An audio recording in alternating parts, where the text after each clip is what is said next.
Hello, and welcome to the ASCO Daily News Podcast. I'm Dr. Neeraj Agarwal, your guest host of the ASCO Daily News Podcast today. I'm the director of the Genitourinary Oncology Program and a professor of medicine at the University of Utah Huntsman Cancer Institute and editor-in-chief of the ASCO Daily News.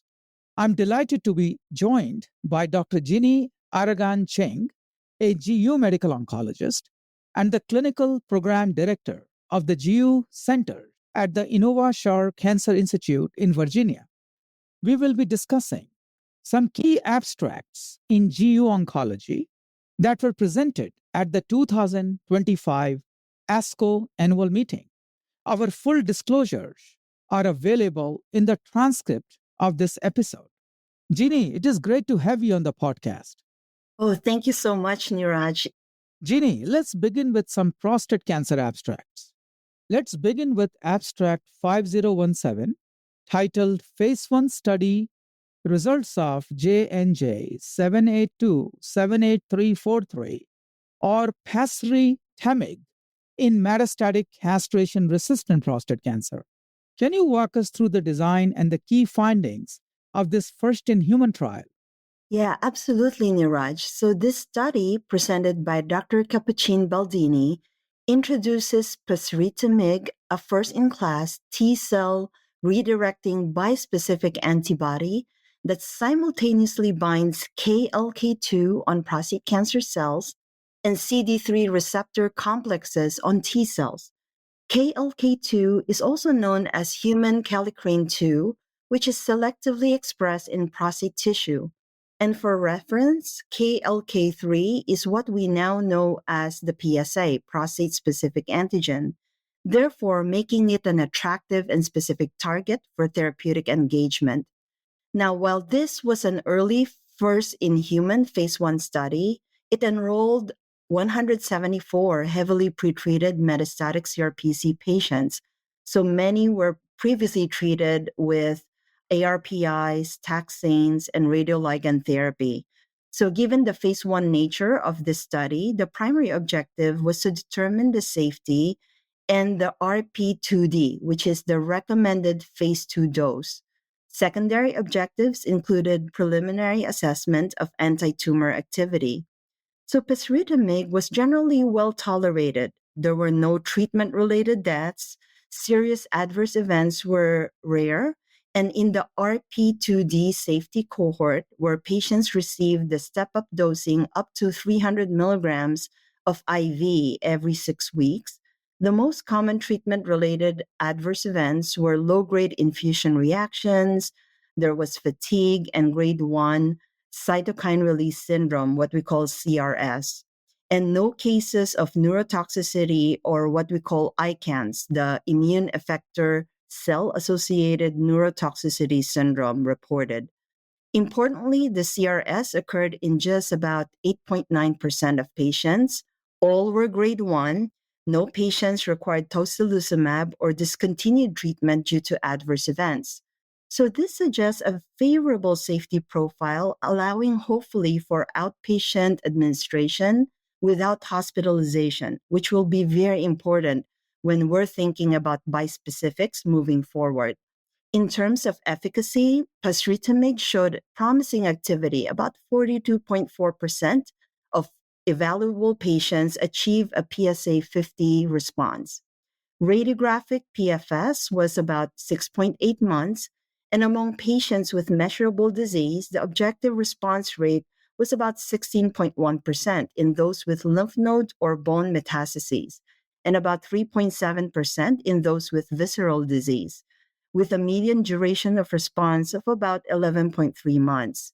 So altogether, this data suggests that pasritamig may offer a well-tolerated and active new potential option for patients with metastatic CRPC. Again, as a reminder, with the caveat that this is still an early phase 1 study. Thank you, Jeanny. These are promising results for a bispecific T-cell engager, pasritamig, in prostate cancer. I agree, the safety and durability observed here stand out, And this opens the door for further development, possibly even in earlier disease settings. So, shifting now from immunotherapy to the evolving role of genomics in prostate cancer. So, let's discuss Abstract 5094, a real world retrospective analysis exploring the prognostic impact of homologous recombination repair gene mutations, especially BRCA1 and BRCA2 mutations, in metastatic hormone sensitive prostate cancer. Can you tell us more about this abstract, Jeanny? Sure, Neeraj. So this study was presented by Dr. David Olmos, represents one of the largest real-world analysis we have evaluating the impact of homologous recombination repair, or what we would call HRR, alterations in metastatic hormone-sensitive prostate cancer. So this cohort included 556 men who underwent paired germline and somatic testing. Now, about 30% of patients had HRR alterations, with about 12% harboring BRCA1 or BRCA2 mutations, and 16% having alterations in other HRR genes. Importantly, patients were stratified via charted disease volume, and outcomes were examined across treatment approaches, including ADT alone, doublet therapy, and triplet therapy. The prevalence of BRCA and HRR alterations were about similar between the metastatic hormone-sensitive prostate cancer and the metastatic castrate-resistant prostate cancer, with no differences observed actually between the patients with high volume versus low volume disease. So the key finding was that BRCA and HRR alterations were associated with poor clinical outcomes in metastatic hormone-sensitive prostate cancer, and notably, the impact of these alterations may actually be even greater in metastatic hormone-sensitive prostate cancer than previously reported in metastatic CRPC. So the data showed that when BRCA mutations are present, the impact of the volume of disease is actually limited. So poor outcomes were observed across the board for both high volume and low volume groups. So the analysis showed that patients with HRR alterations had significantly worse outcomes compared to patients without HRR alterations. Median radiographic progression-free survival was about 20.5 months for the HRR-altered patients versus 30.6 months for the non-HRR patients, with a hazard ratio of 1.6. Median overall survival was 39 months for HRR-altered patients compared to 55.7 months for the non-HRR patients, with a hazard ratio of 1.5. Similar significant differences were observed when BRCA mutant patients were compared with patients harboring non-BRCA HRR mutations. Overall, poor outcomes were independent of treatment of ARPI or taxanes. Thank you, Jeanny. So these data reinforce homologous recombination repair mutations as both a predictive and prognostic biomarker, not only in the mCRPC, but also in the metastatic hormone sensitive setting as well. It also makes a strong case for incorporating genomic testing early in the disease course and not waiting until our patients have castration resistant disease. Absolutely, Neeraj.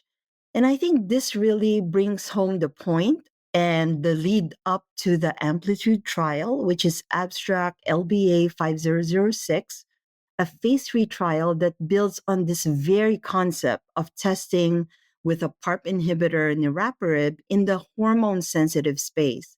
Can you tell us a little bit more about this abstract, Neeraj? Sure. So the Amplitude trial, a phase 3 trial presented by Dr. Gert Attard, enrolled 696 patients with metastatic hormone sensitive prostate cancer and HRR gene alterations. 56% of these patients had BRCA1 and BRCA2 mutations. Patients were randomized to receive abiraterone with or without niraparib, a PARP inhibitor. The majority of patients, 78% of these patients, had high volume metastatic hormone sensitive prostate cancer, and 87% of these patients had de novo metastatic HSPC, and 16% of these patients received prior docetaxel, which was allowed in the clinical trial. So, with a median follow up of nearly 31 months, the radiographic progression free survival was significantly prolonged with the niraparib plus abiraterone combination, and median was not reached in this arm compared to abiraterone alone, which was 29.5 months, with a hazard ratio of 0.63, translating to a 37% reduction in risk of progression or death. This benefit was even more pronounced in the BRCA1 and BRCA2 subgroups, with a 48% reduction in risk of progression, with a hazard ratio of 0.52. Time to symptomatic progression also improved significantly across all patients in those patients with BRCA1, BRCA2, and HRR mutations.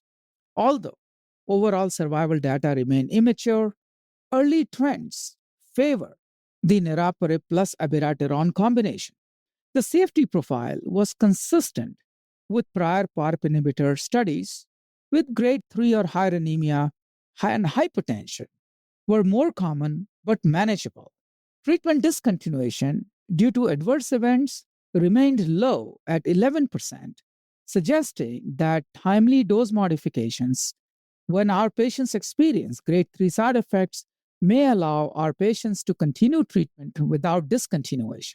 These findings support niraparib plus abiraterone as a potential new standard of care in our patients with metastatic hormone-sensitive prostate cancer with HRR alterations, and especially in those who had BRCA1 and BRCA2 mutations. Thank you, Neeraj. This trial is especially exciting because it brings PARP inhibitors earlier into the treatment paradigm. Exactly. And it is exciting to see the effect of PARP inhibitors in earlier setting. So, Jeannie, now let's switch gears a bit to bladder cancer, which also saw several impactful studies. Could you tell us about abstract 4502, an exploratory analysis from the EV302 trial, which led to approval of enfortumab vedotin plus pembrolizumab for our patients with newly diagnosed metastatic bladder cancer? So here, the authors looked at the outcomes in patients who achieved a confirmed complete response with EV plus pembrolizumab. Sure, Neeraj. So EV302 demonstrated significant improvements in progression-free and overall survival for patients previously treated locally advanced or metastatic urothelial cancer. I'll just call it metastatic UC as a frontline strategy, establishing EV, which is enfortumab vedotin, plus pembro with pembrolizumab as standard of care in this setting. So this year at ASCO, Dr. Shilpa Gupta presented these exploratory responder analysis from the phase 3 EV302 trial. Among 886 randomized patients, about 30.4% of patients, this is about 133, in the EV and P arm, and 14.5% of the patients in the chemotherapy arm achieve a confirmed complete response. They call it the CCR rates. So for patients who achieved this, median PFS was not reached with EVP compared to 26.9 months with chemotherapy, with a hazard ratio of 0.36, translating to a 64% reduction in the risk of progression. Overall survival was also improved, so the median OS was not reached in either arm, but the hazard ratio favored the EVP at 0.37, translating to a 63% reduction in the risk of death. The median duration of complete response was not reached with EVP compared to 15.2 months with chemotherapy. And among those patients who had confirmed CRs at 24 months, 78% of patients with the EVP arm remained progression-free, and around 95% of the patients were alive, compared to 54% of patients who were progression-free and 86% alive of the patients in the chemotherapy arm. Safety among responders were also consistent with prior reports. Grade 3 or higher treatment-related adverse events occurred in 62% of EVP responders and 72% of chemotherapy responders. Most adverse events were managed with dose modifications, and importantly, no treatment related deaths were reported among those who were able to achieve complete response. So these findings further reinforce EV and Pembro as the preferred first-line therapy for metastatic urothelial carcinoma, offering a higher likelihood of deep, durable responses with a fairly manageable safety profile. Thank you for the great summary, Jeannie. These findings underscore the depth and durability of responses achievable with this combination and also suggest that achieving a response may be a surrogate for long term benefit in patients with the metastatic urothelial carcinoma. So now let's move to abstract 4503, an exploratory ctDNA analysis from the Niagara trial, which evaluated perioperative durvalumab, an immune checkpoint inhibitor, in muscle invasive bladder cancer. So, what can you tell us about this abstract? Absolutely, Niraj. So in Niagara, presented by Dr. Tom Powles, the addition of perioperative durvalumab to neoadjuvant chemotherapy, GemCis, significantly improved event-free survival, overall survival, and pathologic complete response in patients with cisplatin-eligible muscle-invasive bladder cancer. Recall that this led to the US FDA approval of this treatment regimen on March 28, 2025. So, a planned exploratory analysis evaluated the ctDNA dynamics and their association with clinical outcomes, which was the one presented recently at ASCO. So, the study found that the incidence of finding ctDNA positivity in these patients was about 57%. Following neoadjuvant treatment, this dropped to about 22%, with ctDNA clearance being more common in the durvalumab arm, about 41%, compared to the chemotherapy control arm of 31%. Notably, 97% of patients who remained ctDNA positive prior to surgery failed to achieve a pathologic CR. So, this indicates a strong association between ctDNA persistence and lack of tumor eradication. So, postoperatively, only about 9% of patients were ctDNA positive. So, importantly, durvalumab conferred an event free survival benefit regardless of ctDNA status at both baseline and post surgery. Among patients who were ctDNA positive at baseline, durvalumab led to a hazard ratio of 0.73 for EFS. So, this translates to a 27% reduction in the risk of disease recurrence, progression, or death compared to the control arm. In post surgical ctDNA positive group, the disease free survival was also improved with a hazard ratio of 0.49, translating to a 51% reduction in the risk of recurrence. So, these findings underscore the prognostic value of ctDNA and suggest that durvalumab provides clinical benefit irrespective of molecular residual disease status. So, the data also supports that ctDNA is a promising biomarker for future personalized strategies in the perioperative treatment of muscle invasive bladder cancer. Thank you, Jenny. It is great to see that durvalumab is improving outcomes in these patients regardless of ctDNA status. However, based on these data, presence of ctDNA in our patients warrants a closer follow-up with imaging studies because these patients with positive ctDNA seem to have a higher risk of recurrence. I agree, Neeraj. Let's round out the bladder cancer discussion with abstract 4518, which reported the interim results of SURE-02, which is a phase 2 study evaluating neoadjuvant sacituzumab govitecan plus pembrolizumab in cisplatin-ineligible muscle-invasive bladder cancer. Can you tell us more about this abstract, Neeraj? Sure, Ginny. So Dr. Andrea Necki presented interim results from the SURE-02 trial. This is a phase 2 study evaluating neoadjuvant sacituzumab govitecan plus pembrolizumab followed by a response adapted bladder sparing treatment and adjuvant pembrolizumab in patients with muscle invasive bladder cancer. So, in this interim analysis, 40 patients were treated and 31 patients were evaluable for efficacy. So, the clinical complete response rate was 38.7%.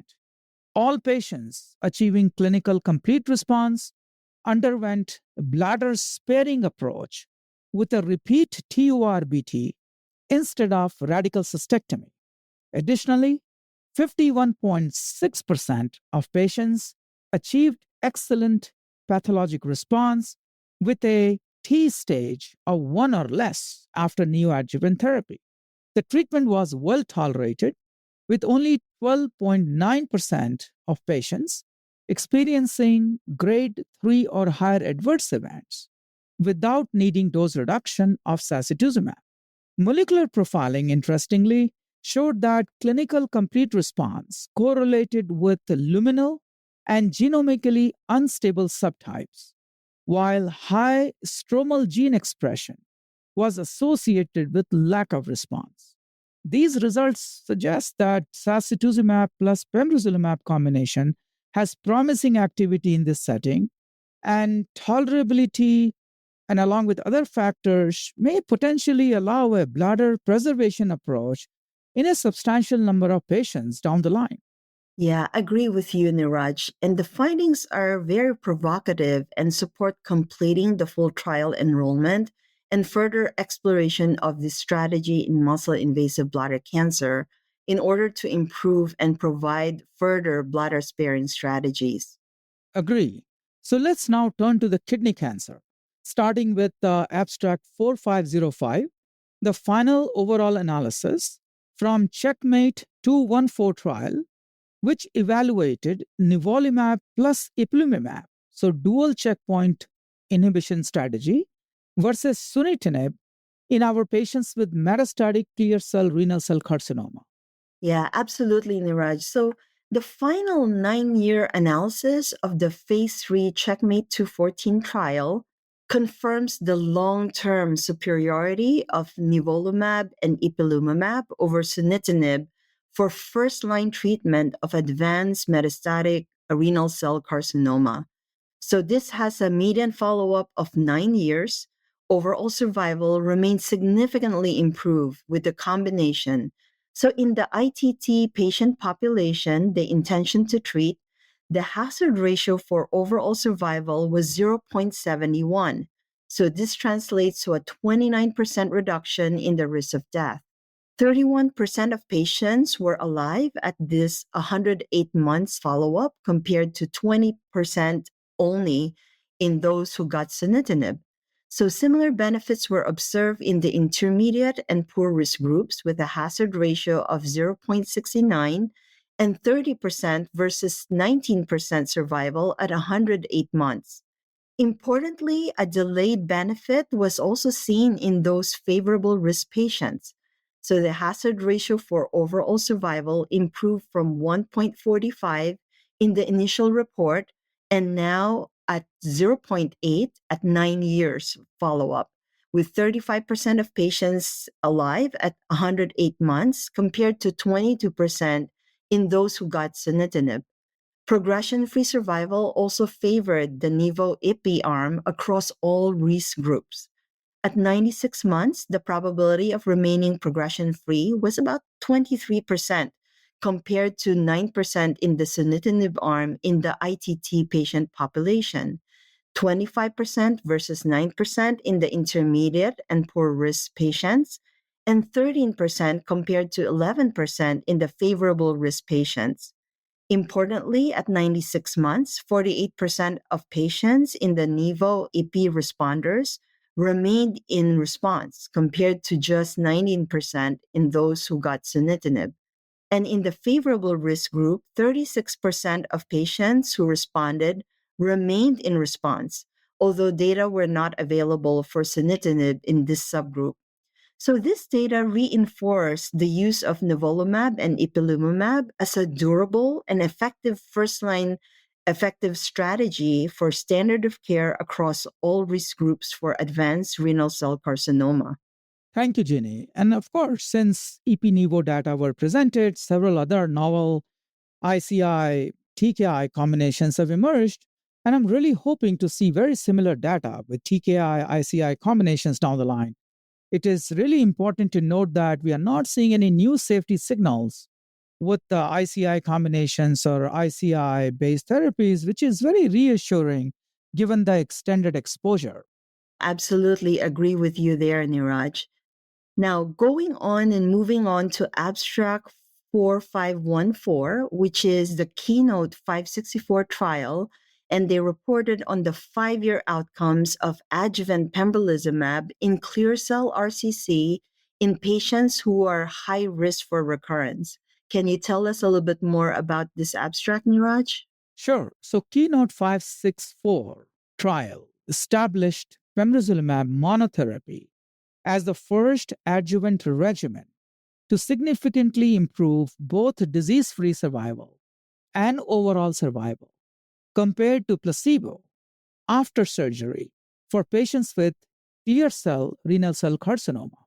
So Dr. Naomi has presented the 5-year update from this landmark trial. A total of 994 patients were randomized to receive either pembrolizumab or placebo. The median follow-up at the time of this analysis was approximately 70 months.